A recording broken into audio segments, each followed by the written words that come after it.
Welcome to the Berkeley Research Group ThinkSet podcast. I'm your host, Eddie Newland.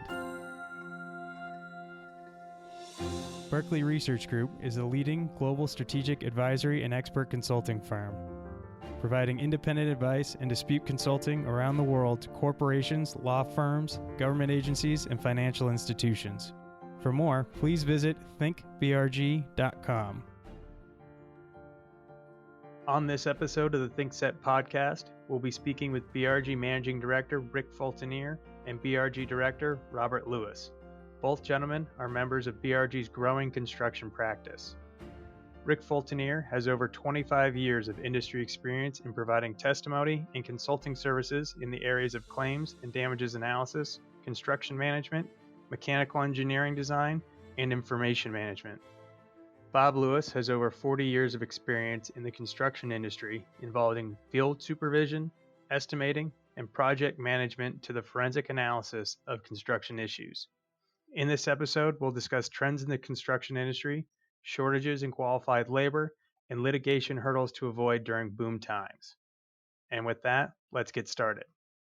Rick, from where we sit here in the second half of 2018, the construction industry is booming. What sectors in particular are you keeping an eye on? We're always keeping an eye on the large industrial sectors. That includes the energy sector, which typically we're talking about power and oil and gas type projects.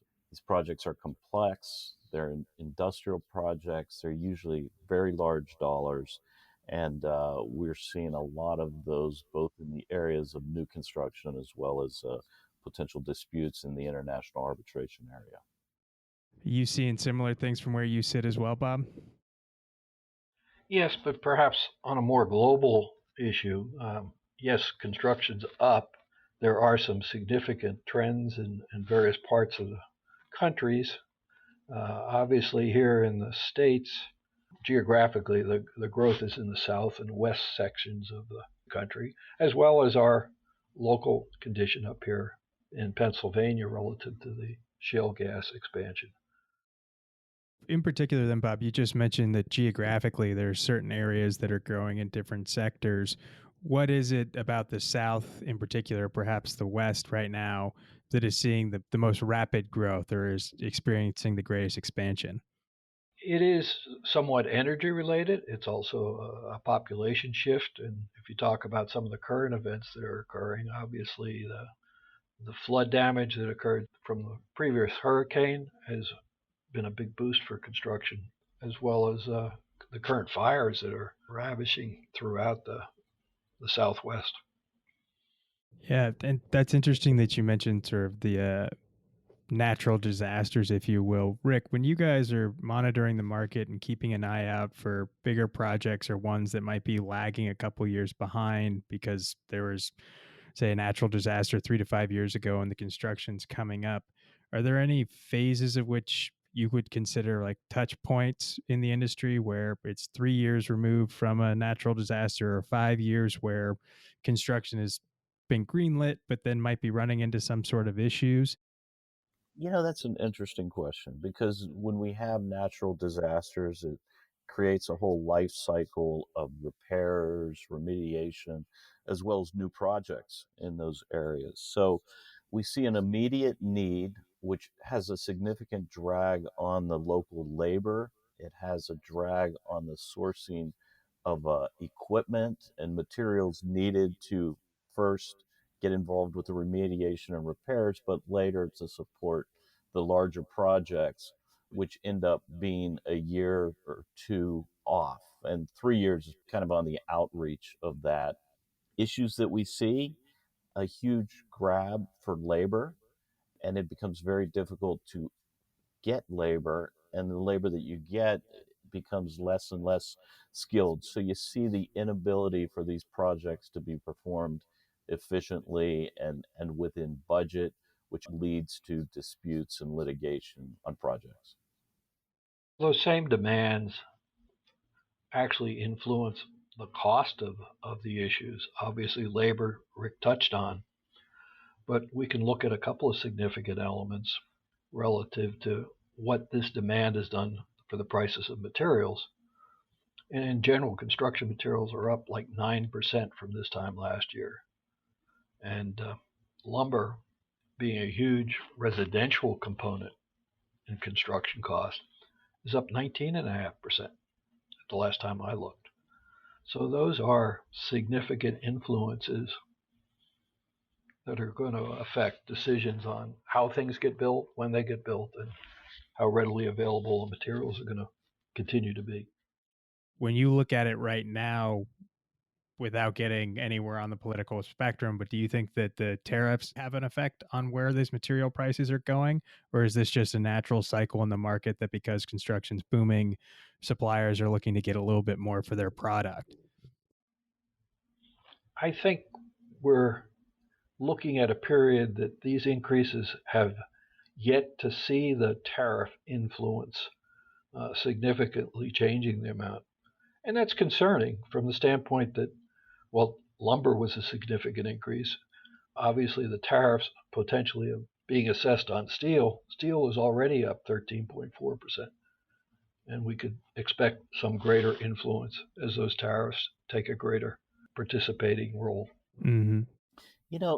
It's an interesting time in the industry with the potential tariffs being put in.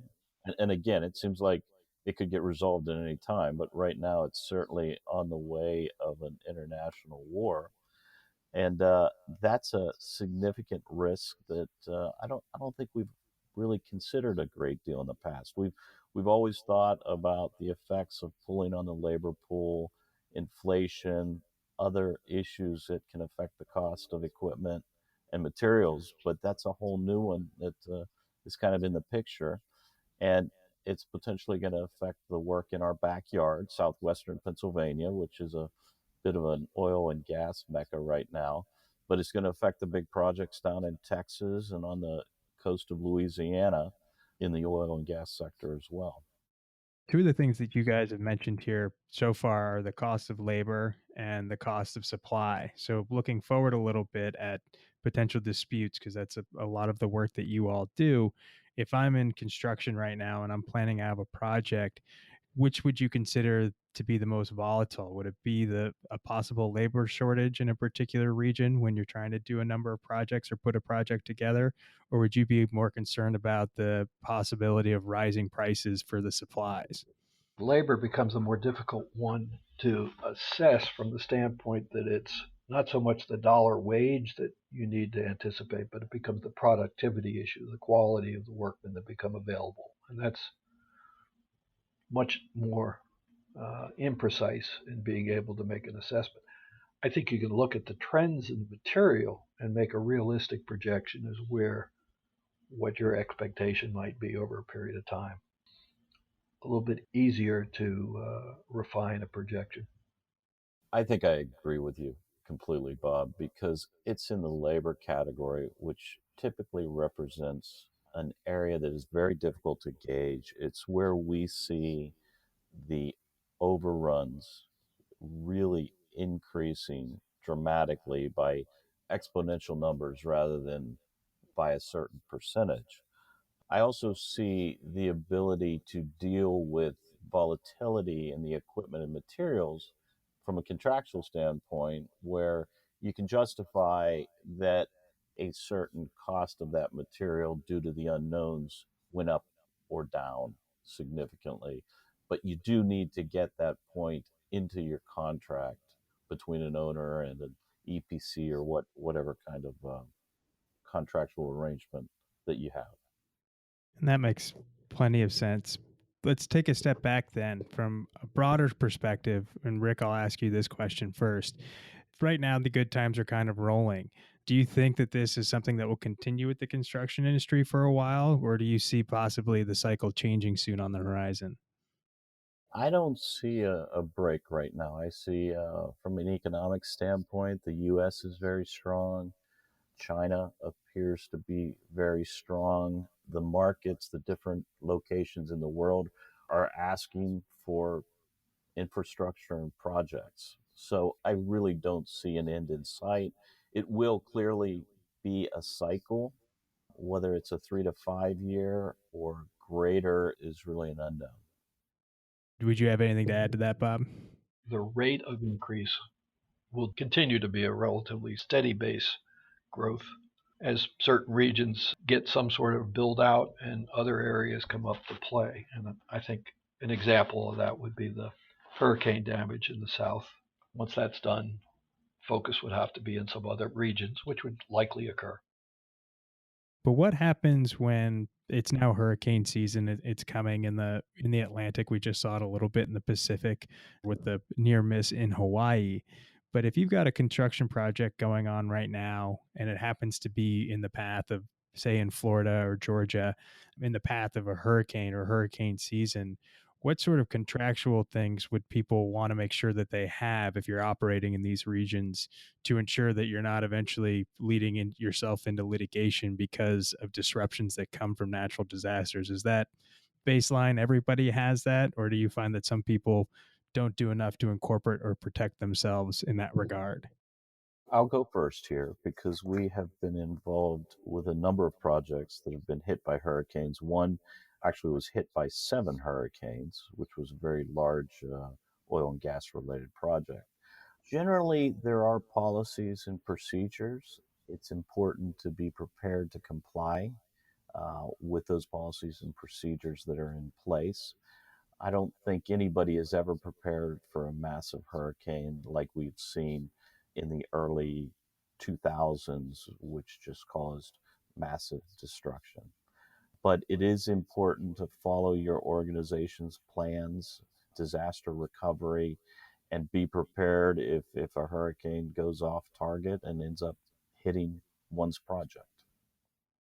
Yeah, I think contractors in themselves are prudent with regard to what steps they can take to try and minimize the impact. But at least in the last 2 or 3 years here, we've seen not just hurricanes as being issues, but significant rainfall conditions and tidal movements that may, in essence, need to rethink stormwater management controls in various regions. That can be an expensive endeavor in urban areas, as well as some of the lower lying cities. They've got to comprehend things in New Orleans and Hawaii and probably Venice that the rest of us don't even have on our radar. Yeah, I imagine certain regions probably pay a little bit more attention to these things as they go about their planning and due diligence. Circling back to the labor shortage, just because you guys have mentioned it a couple of times now, when you've been working with different companies facing these problems, are there any takeaways or lessons that you have for clients going through past boom periods to how they can address the labor shortage? And then when it comes to having to maybe drop down in the skill level of the workers? Are there ways that you can sort of ease that problem? Or how do you advise companies and contractors when you're working with them in that space or in relation to that issue? My general comment here is that you need to recognize it as a significant risk. Many contracts put the onus or responsibility or risk of this onto the contractors. And it's almost incumbent upon them to realize it's out there and either prepare with a contingency or at least get the discussion out with the owner on what may be coming and how it may affect their pricing. That said, I've very seldom really seen that put in place. Now, from a monitoring or mitigation standpoint, there are controls that can be put in place both by the contractor and owner to attempt to recognize it as it's happening, and potentially reach out with incentives or accessing labor from different urban areas across the country to mitigate the impacts of this. A big concern is finding labor where a lot of these manufacturing or power projects or oil and gas projects are, because they aren't by an urban area. They're potentially out in the middle of nowhere. And the recognition that it's going to be an issue getting labor for that particular project needs to be recognized early and discussed and addressed in a contractual way if possible. Would you have anything to add to that, Bob? Well, there has to be some consideration of an expanded partnership with the construction trade unions also. I think they have, during the slower times, somewhat restrained the expansion of their craft personnel lists, and they need to shift their paradigm to an expanding role if they're going to continue to provide sufficient qualified employees. What also you need to be concerned about, I think, is some of the contractors are using this shortage as considering going non-union. That definitely can have a impact on quality and productivity because it's much more of an unknown and perhaps lesser skilled resource of labor. Now, have either of you guys in the different consulting work that you've done run into the issue of just when it comes to labor shortage, it's not that the labor is less skilled or the union hasn't brought it up, but maybe that the union itself doesn't have enough interest in a particular region to be able to supply the workers that are needed for a given project, so that perhaps they're having to actually bring in folks from different areas just to be able to meet the demand because there's not enough people, period, let alone those that have any form of skill in a certain area. That becomes a very significant issue, is that an area doesn't have the labor or the specialized labor to support these projects. And it is not atypical at all to see labor drawn from many areas in the country, often called travelers. They're generally housed within the area or near the projects. So that's not an uncommon situation at all. Taking another step back, obviously, a lot of the work that we do here at BRG and that you guys do is around litigation that comes out of the different areas of expertise. So, in your instance, it's construction. What we find in a lot of different industries is that when times are booming, there seems to be a little bit of a slowdown in litigation. But then when it slows back down, issues pop up, and that's when people turn to the lawyers and things come about. What are some of the pitfalls that businesses, whether it be owners or contractors, leave themselves open to during the good times, but perhaps come back to bite them down the road? We'll start with you, Bob. A very evident one is the good times promote very aggressive scheduling and time demands and restraints on when the deliverables must be completed. And sometimes they create very unrealistic expectations. And that ends up resulting in disagreements or disputes at the completion of the work. Obviously, we've gone through cycles where changes in financing and funding in the capital markets have influenced construction activities. In good times, we see contracts written on the back of a napkin. They might be a purchase order with instructions to a contractor to just get the project done, and we'll worry about issues later with the thought that issues won't come up. And they're often issued under very aggressive completion dates.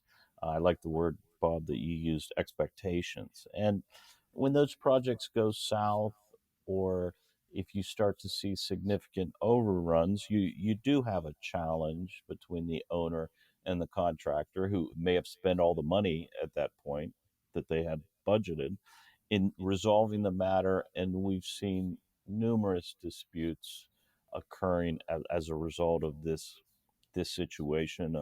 One area that I'd highlight is kind of the pipeline industry in oil and gas.